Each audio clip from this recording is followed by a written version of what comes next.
아멘. 예. 이 세리였던 마태가 주님의 제자로 부름을 받은 건 마태의 입장에서는 너무나 큰 영광이고 은혜였을 것입니다.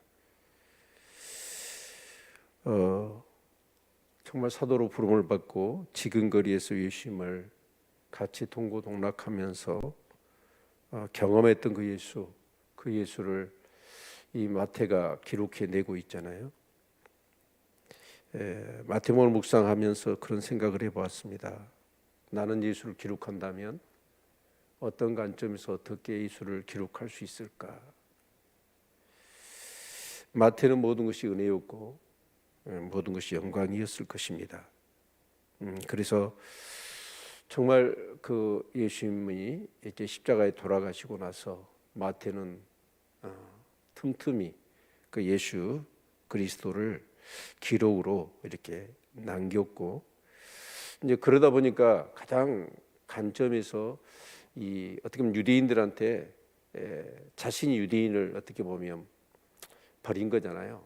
로마의 이 세무소 직원이었으니까 자기 동족의 피를 빨아서 어떻게 보면 로마의 그 어떤 요구를 채워줬고 자기 배를 불렸던 공식적인 어떻게 보면 세리야보다도 못한, 아니 장녀보다도 못한 그런 어떤 나쁜 사람이 그 당시로는 세리였습니다. 그런데 그런 그가 유대인을 대상으로 이 마태복음을 기록했다는 것도 참 중요하고, 그래서 아마 이렇게 구약의 성경을 가장 많이 인용한 복음서가 바로 마태복음입니다. 그래서 구약의 성취적인 관점에서 예수 그리스도를 그려내고 있다라고 하는 점이 마태복음의 가장 중요한 특징이 아닌가 생각이 되어지죠. 그래서 오늘 또 이 본문에 보면 이 처녀가 잉태하여 아들을 낳을 것이다 라고 하는 이 메시지도 우리가 이사야서 7장에 살펴봤잖아요. 이 말씀 보면 참 우리가 이사야를 이렇게 묵상하고 나니까 이런 말씀들이 너무나 명확하게 그 의미가 드러나지요.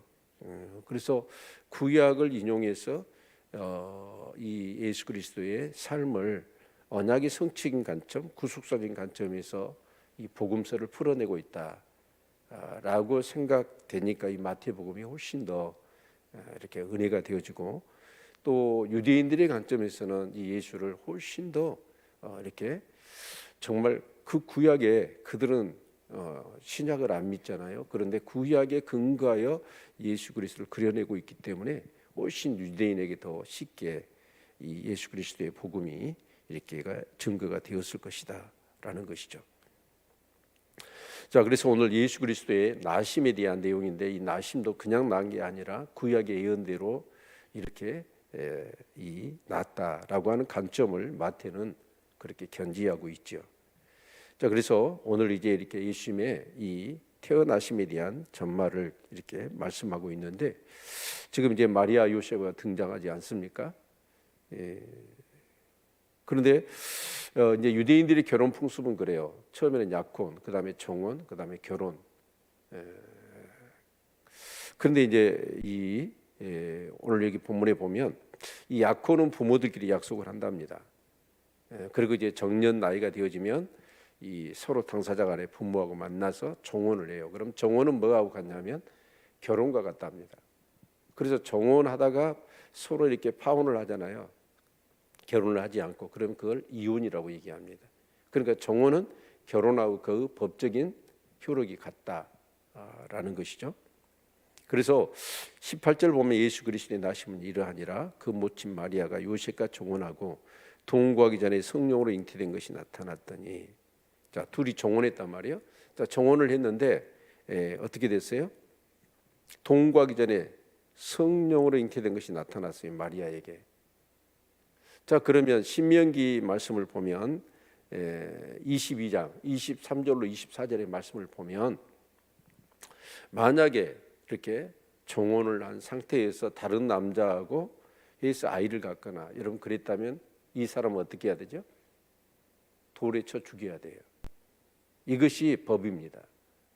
예. 자, 그런데 그 남편 요셉을 보면 19절, 그 남편 요셉은 의로운 사람이라 저를 드러내지 아니하고 가만히 끊고자 있다는 거예요. 자, 요셉은 어떤 사람이에요?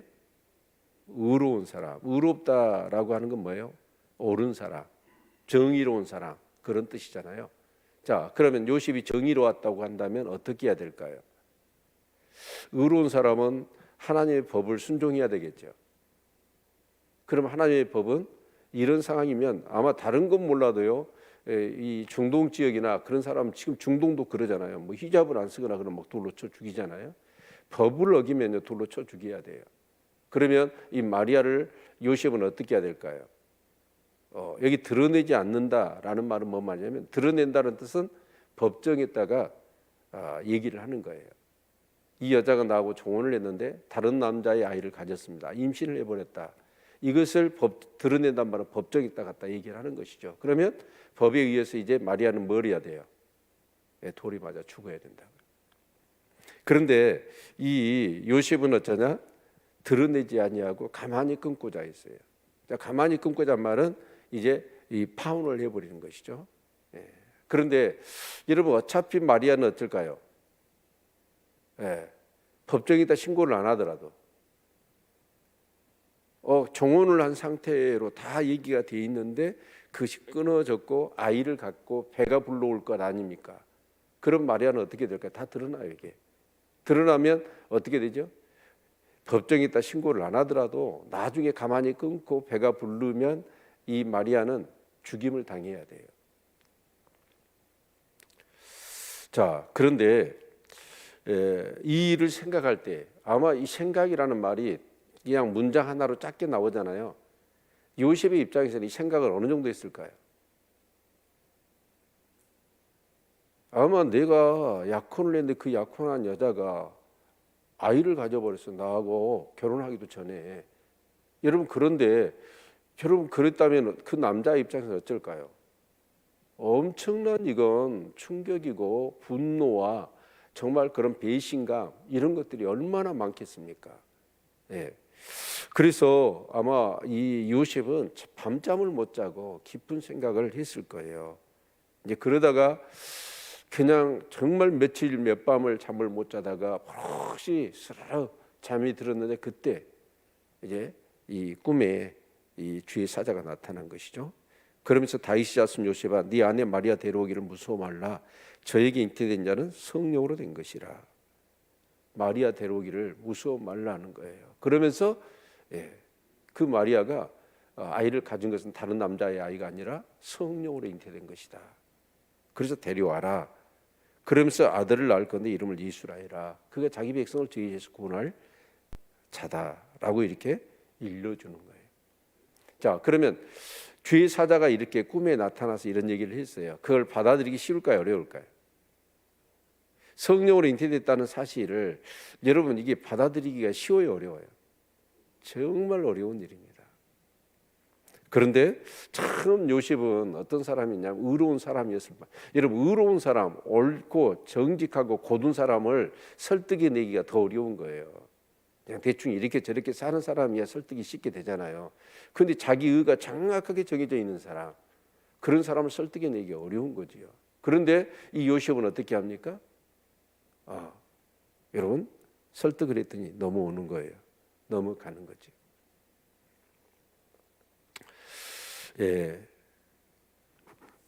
참, 만약에 요셉이요 이 설득을 당하지 않았다면 어떻게 됐을까요? 예수님이 못 태어나요. 참, 우리는 뭔가 서로 의견 대립이 있어서 내가 옳다고 막 우기잖아요. 그런데 참 우기다가 이게 어떤 경우를 벗어나는 정도를 넘어서는 상황이 되어질 것 같으면 어떻게 해야죠? 나를 내려놔 버려야 돼. 그런데 나를 내려놓지 않고 그 끝까지 가려고 하는 성향들이 우리 안에 있거든요. 근데 이 요셉은 어쩌냐? 정말 그 하나님의 뜻에 순종할 수 있는, 자기의 어떤 그런 의가 있고 자기의 어떤 그런 생각이 있고 판단의 가치 기준이 있을 거 아니에요. 그런데 여러분, 정말 하나님이 말씀하시니까 설복을 당하는 거예요. 여러분, 이런 은혜가 있기를 바랍니다. 내가 아무리 아무리 봐도 옳고 그런다 할지라도 어떤 하나님의 뜻에 주어지는 상황의 어떤 그런 부분이 맞지 않고 그것을 오버해서 넘을 그 경계를 넘을 것 같으면 나를 내려놔 버려야 돼. 요셉은 설득을 당합니다. 그래서 그 은혜에 순종을 하는 거죠. 순종을 했더니 결국은 어떻게 되죠? 예수 그리스도의 아버지가 되어 육신의 아버지가 되어지는 영광을 누리게 되어지죠. 마태는 이렇게 풀고 있습니다. 22절, 23절 보면 이 모든 일이 된 것은 주께서 선자로 하신 말씀을 이루라 하심이니 가라사대 보라 처녀가 잉태하여 아들을 낳을 것이요 그 이름을 임마누엘이라 하리라 하셨으니 이를 번역한즉 하나님이 우리와 함께 계시다 함이라. 여러분, 이제 여러분이 집에 돌아가셔서 이사야서 7장을 읽어보십시오. 그러면 아람 왕 이 르신과 북이스라엘 베가가 이제 남유다를 치러 오잖아요. 왜 치러 왔죠? 아수르가 쳐들어오는데 삼국 동맹을 맺었어요. 삼국 동맹을 맺었는데 이 유다 왕 아하스가 가만 보니까 삼국이 연합해봤자 아수르를 못 막거든요. 그래서 머리를 써서 삼국 동맹을 깨버리고 이 남유다 아하스 왕이 아수르하고 어떻게 해요? 같이 그냥 우리가 이렇게 삼국 동맹에서 당신들하고 싸우려고 했는데 나는 그렇지 않고 당신 편에 설란다. 그러니까 우리를 봐주라. 그렇게 했잖아요. 그러자 이사야 선지자를 하나님 보내가지고 야 그들이야 뭐냐 그 연기나는 두 부직갱이에 불과해. 그러니까 절대로 그렇게 하지 말아라 라고 하면서 내가 그렇죠. 먼저는 이제 그러니까 이제 아람 왕 그 르신과 북이스라엘 베가가 어떻게 해요? 아수르보다 누구를 쳐요? 유다를 치러 오는 거예요. 유다를 치러 오니까 이제 아하스가 쩔쩔매잖아요. 그때 이사야 선지자를 보내가지고 두 연기나는 부직갱이에 불과하니까 걱정하지 말아라. 내가 지켜줄 것이니까. 그래서 너는 징조를 구해라 그래요. 징조를 구하라고 그랬으면 구해야 되잖아요. 근데 구하지를 않아요. 구하지를 않으니까 하나님이 어떻게 하시죠? 그러면 그냥 무시해버리나요? 아니에요. 네가 징조를 구하지 않았지만 내가 징조를 보일 것이다 해서 말씀하신 게 오늘 7장 14절 바로 처녀가 잉태하여 아들을 낳을 것이니 그 이름을 임마누엘이 하리라. 네가 징조를 구하지 않았지만 내가 은혜를 베풀어서 어떻게 하겠다? 너를 구원하겠다. 이것이 바로 포라 처녀가 잉태하여 아들을 낳을 것이 그 이름을 임마누엘이라. 하나님이 함께 하신다는 얘기죠. 그래서 결국 그 이사야가 아이를 낳잖아요. 말할랄 살레바스라고 하는 아이를 낳습니다. 그런데 그 아이가 철기 전에 이 두 나라 65년 만에 이 아람과 북이스라엘이 멸망을 당하지요.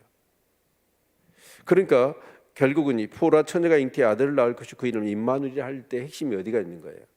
임마누엘이 있는 거예요. 너는 징조를 구하지 않았지만 내가 징조를 보일 것이며 내가 너희와 함께하리라. 바로 처녀가 잉태하여 아들을 낳는다라고 하는 것이 핵심이 뭐예요? 핵심은 뭐예요? 임마누엘, 내가 너희와 함께하리라 라는 내용이죠. 여러분 예수 그리스도의 오심이 가장 중요한 건 뭐예요? 하나님 우리와 함께 하시는 거죠. 우리와 함께 하시기 위해서 필요한 게 뭐예요? 우리 죄를 해결하는 거예요.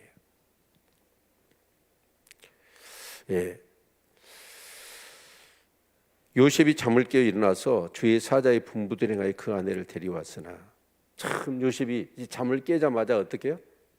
마리아를 데려왔다는 거예요. 마리아도 이제 본문에는 기록되지 않지만 누가복음에는 기록되어 있잖아요. 근데 그때는 이제 마리아의 입장에서 얘기를 하지요. 마리아는 어때요? 자기가 아이를 가졌다는 생각해보세요. 청천벽력 아닙니까? 처녀가 아이를 가져버렸어. 얼마나 충격적이겠습니까? 그것도 정혼한 여자가 이런 상태에서 배는 불러올 거란 말이에요. 그러면 어떻게 되죠? 돌에 맞아 죽어야 돼요. 그런 상태에서 정말 주의 사자가 또 마리아에게 말씀하잖아요. 뭐라고 얘기하죠? 똑같은 얘기를 해요. 그러니까 마리아가 뭐라고 그래요? 주의 계집종이오니 말씀대로 되오리이다. 정말 말씀대로 되기를. 나야 어떻게 되든지 상관없습니다. 하나님의 말씀이 나를 통해서 이루어진다면 영광이겠습니다. 그래서 순종하잖아요. 이 마리아와 이 요셉의 순종은 쉽지 않은 겁니다. 정말 자기를 내려놓지 않으면, 자기를 부인하지 않으면 순종은 어려운 것이죠. 예. 그리고 이제 25절, 아들 낳기까지 동침치 아니하더니 나음의 이름을 예수라 하니라. 데려와서 여러분 큰 1년 동안을, 10개월 동안을 어떻게 했을까요? 동침하지 않았다. 이것도 대단한 일이죠. 예, 오늘 이 말씀을 보면서 마리아와 요셉이 순종이 없었다면 어떻게 됐을까요? 인간적인 의로 드러내지 않고 가만히 꿈꾸차에도 마리아는 죽어요. 그런데 하나님 말씀에 순종해서 마리아를 데려와 동침하지 않았습니다. 정말 저와 여러분도 한 인생으로 태어나서 정말 때로는 내가 나를 부인한다는 것이 쉽지 않지요. 그러나 하나님의 말씀이 내게 들려왔을 때 나를 내놓고 나를 부인하며 하나님 말씀대로 쓰임받는 은혜가 있기를 바랍니다. 그 순종할 때 정말 하나님은 어떻게 할까요? 이 마리아 요셉을 쓰시듯이 저와 여러분을 사용하지 않겠습니까? 정말 예수의 아비가 되고 어미가 되는 큰 것은 아닐지 몰라도 여러분 정말로 우리가 하나님은 쓰시고 싶어서 하나님 우리에게 말씀하시거든요. 그런데 우리는 어쩌냐, 그 말씀을 내 뜻을 주장하니라고 절대로 하나님 말씀에 순종하지는 못해요. 그래서 우리는 쓰임받지를 못하는 겁니다. 하나님의 말씀을 담아내고 그 하나님 말씀을 담을 뿐만 아니라 그 말씀을 실천하는 삶을 살아가는 건 정말 우리가 믿음으로 삶을 살아가면서 가장 큰 영광이요 축복이죠. 정말 나의 어떤 나의 어떻게 자랑하는 나의 의라는 것이 하나님의 말씀을 받아들이는, 담아내고 실천자로서의 삶을 살아가는데 걸리적거리는 것들이에요. 그게 나거든요. 그래서 십자가가 중요한 겁니다. 끊임없이 나를 내려놓고 나를 죽이고 나를 부인하는, 이게 되어지지 않으면 주님 따를 수 없다는 얘기는 뭐예요? 믿음의 삶을 사는 것이 아니다, 그런 얘기입니다. 신앙생활은 무엇인지 다시 한번 생각해 보십시오.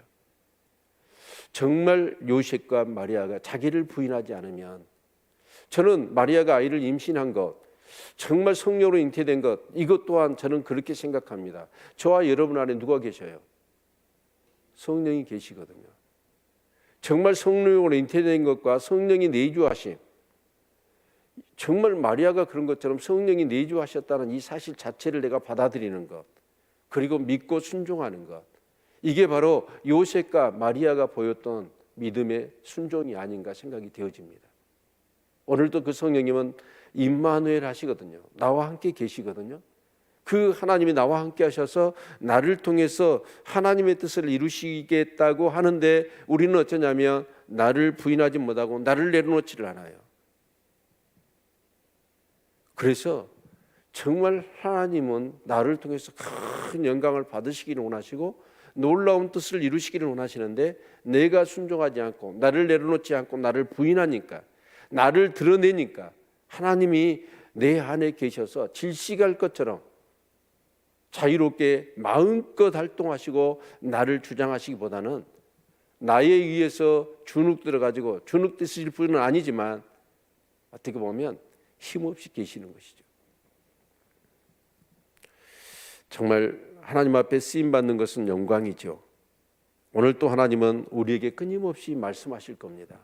이렇게 해라 저렇게 해라. 정말 그때마다 나를 내려놓고 마리아 요셉처럼 자기를 부인하며 순종하시기를 바랍니다. 그렇다면 내가 주인 되어 살아갔던 삶보다는 수백 배 수천 배로 주님이 주인 되어 내 삶을 조장해 가실 때 내 삶은 훨씬 더 영광스러운 삶이 되어질 것입니다. 그런 은혜가 저와 여러분 가운데 늘 넘치시는 은혜가 있기를 축원합니다. 기도하겠습니다.